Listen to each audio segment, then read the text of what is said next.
My family didn't come to my birthday, which I celebrated on a rooftop lounge I rented with my first paycheck. I got a group message, "We're tired of your fake success." I looked around at the empty chairs and thought, success is quieter than I expected. I grew up on 91st and Ashland in Chicago, west of the Dan Ryan, in a house that held a lot of people and even more tension. My mom, Celeste, worked all hours as a home health aide, constantly hunched over someone else's pain while ignoring her own. My dad, Marlon, hadn't held down anything steady since he got injured at a loading dock job when I was 9. After that, he mostly floated between couch corners, naps, and opinionated outbursts. I'm the youngest of 4. Raina is the oldest, and if you ask her, the glue. She has 2 kids and a husband who thinks my degree was a waste of good hustle. Mavis, the middle child, has always been more of a mirror than a person. Whatever Raina says, Mavis repeats 2 beats later like it was her own thought. Trenton, my only brother, is, well, Trenton. A little too charming, a little too unreliable. One of those people who's always starting something big but never quite finishing anything. I used to think we were close. Maybe in some twisted way, we were. We relied on each other the way people do when no one else has their back. We shared bathroom schedules and grocery lists and babysitting duties. But there was always a ceiling. A point you weren't allowed to rise above without making the others feel like you were looking down on them. When I got into Columbia College Chicago for design, my mother said, "Design? For what? You know what rent costs in this city?" Raina just sighed and told me not to let fancy people fill my head. But I went anyway. It took me 8 years to graduate. I was in and out of school, working full-time jobs to afford part-time classes. I worked double shifts at restaurants, took sketchy freelance gigs for startup guys who'd vanish the minute the job was done, and spent nights on floors and couches and once, for a full 3 weeks, in the back of my car parked outside the 24-hour Walgreens I worked at. I didn't ask for help. Not because I didn't need it, but because I already knew what the answer would be: you made your bed, now lie in it. No one came to my graduation. No one even texted that day. Still, I kept pushing. I got some traction. A contract gig here. A few referrals. Then, finally, 8 months ago, I was hired full-time at Benson & Hay, a boutique branding firm in the Loop. Nothing flashy, but steady work. Benefits. A keycard. An actual desk. When I opened my first paycheck, $2,891.33, I sat on my apartment floor and cried. It was the first time money came in that wasn't already claimed by overdue bills. And at that moment, I decided, I'm going to celebrate. Really celebrate. I booked the rooftop lounge at Terra Sky. I had seen it once in a client's proposal and couldn't stop thinking about it. Sleek, modern, strung with soft golden lights, with a perfect view of the skyline. It felt symbolic, above it all, even if just for one night. I ordered catering, picked music, and had soft invitations printed with each family member's name in calligraphy. I made it personal. This wasn't a brag. It was a tribute. "Thank you for believing in me," the card said. They never RSVP'd.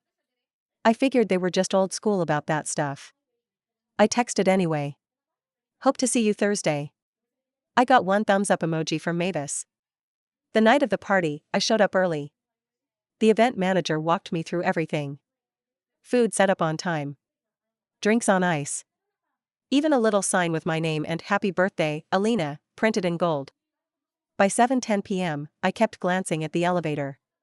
By 7:20 p.m., I told myself they were stuck in traffic.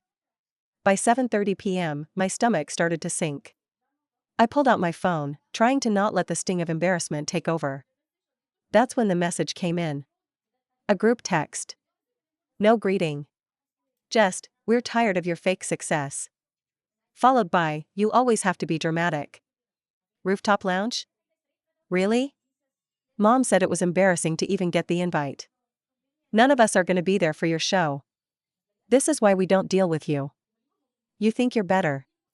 I didn't reply. What would I have said? That I missed them? That I wasn't trying to show off? I stood there for a minute, just absorbing the heat from the string lights and the cold from inside my chest. Then I looked around. 40 chairs. Each one empty. I'd told myself this was going to be a celebration. Now it felt like a monument to something else. Failure? Loneliness? Pride? Maybe all three. The music felt louder with no one to talk over it. The food, untouched, seemed ridiculous. I could hear laughter from the street below. Not mine. Not theirs. Just strangers living their lives while mine seemed to pause on a concrete rooftop above the city. I stayed for an hour. Just long enough to make it feel real. I gave the food to the building staff and walked out in silence. I didn't cry until I got home. I didn't go to work the next day. I told Anita, my manager, that I had a stomach bug. She offered to send over soup, which I declined. I just needed time to sort out how humiliated I felt, how exposed. It's one thing to be rejected quietly, subtly. It's another to be told, explicitly, that your own family thinks you're an imposter. For the next few days, I ghosted everyone. Sarah I called a few times. She'd left the rooftop about 20 minutes after asking me that sharp-edged question. I didn't blame her. It wasn't her party to salvage. She was only there out of kindness and curiosity. But after I stopped picking up, she texted me something short and simple. You deserved better. Let me know when you're ready to talk. I wasn't ready yet. I wasn't ready to tell her, or anyone, that the night I thought would prove I had finally arrived was the same night I realized I had no one to arrive with. My mom sent me a voice message 4 days later. She doesn't like typing. Alina, don't take it all so personally. You know how your sisters get. We're not used to all this event stuff. A birthday's just a birthday. That's when it hit me. They really didn't get it. This wasn't about the birthday.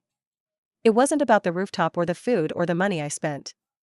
It was about me finally believing I was worth celebrating, and then treating that belief like a character flaw. And the worst part? For years, I had begged for scraps of their approval. I wanted them to come to the party not just as guests, but as witnesses. To see that I had turned all the sleepless nights and self-doubt into something tangible. A paycheck. A job title. A life. Instead, they saw a performance. And I was the villain for writing the script. A week after the party, Raina posted a photo of her and made us out to dinner at a hibachi place. The caption read, "Family doesn't need a stage. Just a seat at the table." I didn't comment. I didn't even like it. But the message was obvious. They had drawn their line in the sand. The irony is, I didn't leave my family for a better life. I left because I didn't want to be stuck in theirs. I didn't want to live in quiet resignation. I didn't want to pass on the same bitterness that seemed to rot their relationships from the inside. I wanted more. And I got it. Just not the way I thought I would. 2 Saturdays later, I ran into Trenton by chance. I was walking out of a CVS in Hyde Park with a bag of groceries and he was standing on the sidewalk arguing with someone on the phone. When he saw me, he hung up and smiled like we hadn't been in a Cold War. "Damn, Lena," he said. "You just dipped on us after that rooftop thing, huh?" I didn't answer. He shifted his weight, like he wasn't sure whether to be defensive or playful. "Look. I didn't mean it like that, alright? We just don't know what to make of you sometimes." I finally looked at him. He still had that same charm in his eyes. The kind that got him out of trouble more than into it. "You didn't know what to make of me, or you didn't like that I made something of myself without you?" That shut him up for a second. He exhaled, then said, "You always had big ideas. We just thought you'd come back down eventually." And I didn't. "No," he admitted. "You didn't." We stood there for a moment, him with his hands in his pockets, me holding a bag of almond milk and lentil soup, wondering if either of us was going to bridge the gap. "Take care of yourself," I said finally, and I meant it. "You too." That was it. He walked away. And I realized, even when you share blood, you don't always share a future. Work became a sanctuary after that. Anita started letting me take the lead on more client meetings. I redesigned the branding for a small local coffee chain expanding across the Midwest, and the owner sent me a handwritten note saying my work made her feel like a real company. That one sentence gave me more affirmation than my family had in years. I started eating lunch on the rooftop patio at the office when the weather was nice. It wasn't terrace sky, but the view was still good. And I liked the quiet. I liked that I could sit with my thoughts without anyone telling me they were too big, too dramatic, too much. Once, Sarai joined me.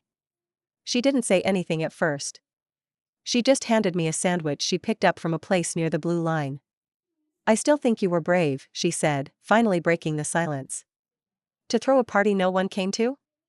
I asked, half laughing. "To celebrate yourself when no one else would."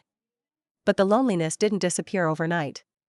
Some mornings, I'd wake up and still feel that sting, that hollow ache that comes when you realize the people who were supposed to love you unconditionally only knew how to love you small.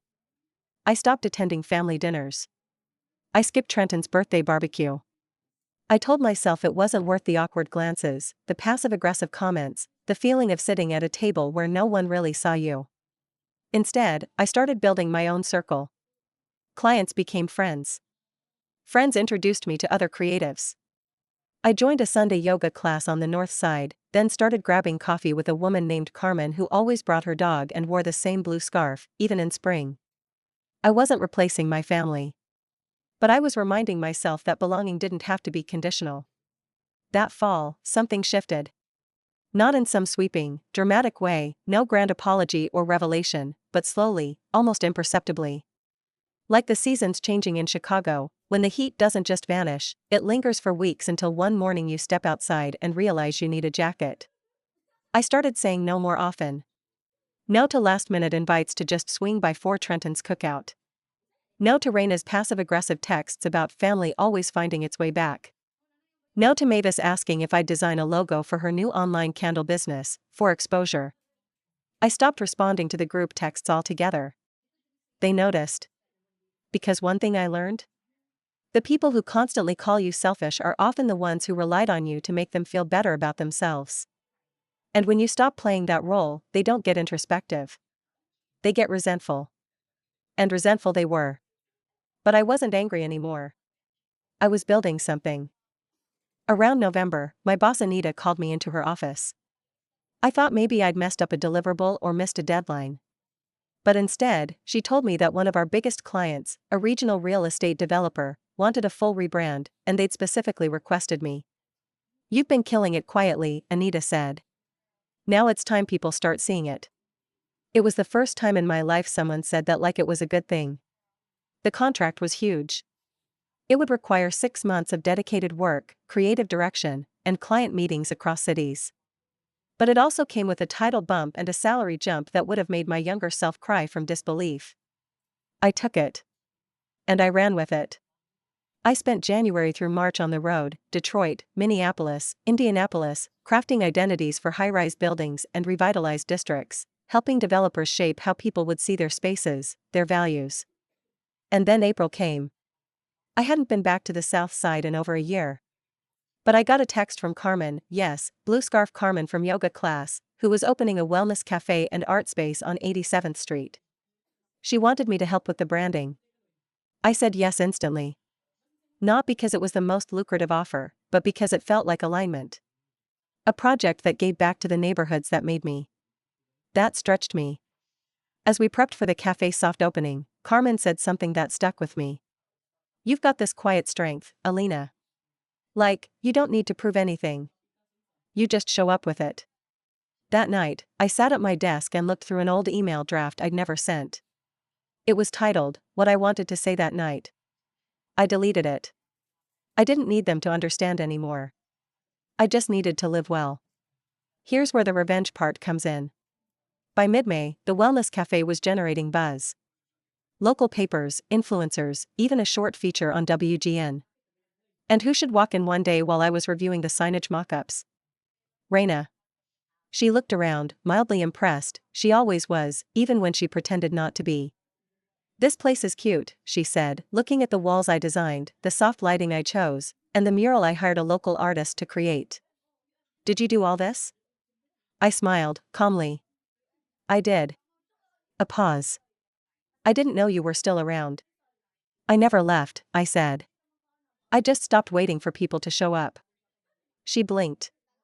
Then, as if it had taken her some effort to get the words out, she muttered, "We didn't think you'd actually make it."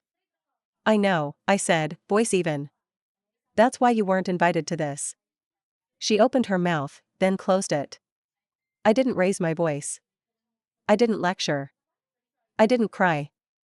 I handed her a business card. This place is about healing. For everyone. But the door only opens if you knock. She stood there, quiet, holding the card like it weighed more than it should. Then she left. And I didn't look back. Later that week, I got a call from Mavis. She asked if I'd help her with marketing for her candle brand. This time, she offered to pay. I told her to email my assistant. And Trenton? He sent a DM reacting to one of my project features with a flame emoji. I left it to read. Not because I'm bitter. But because I finally know the difference between family and obligation. Now, when I think back to that rooftop night, it doesn't sting the same way. That girl, sitting among empty chairs and cold appetizers, thought success would feel louder. Like applause or validation or even forgiveness. But success, real success, is quiet.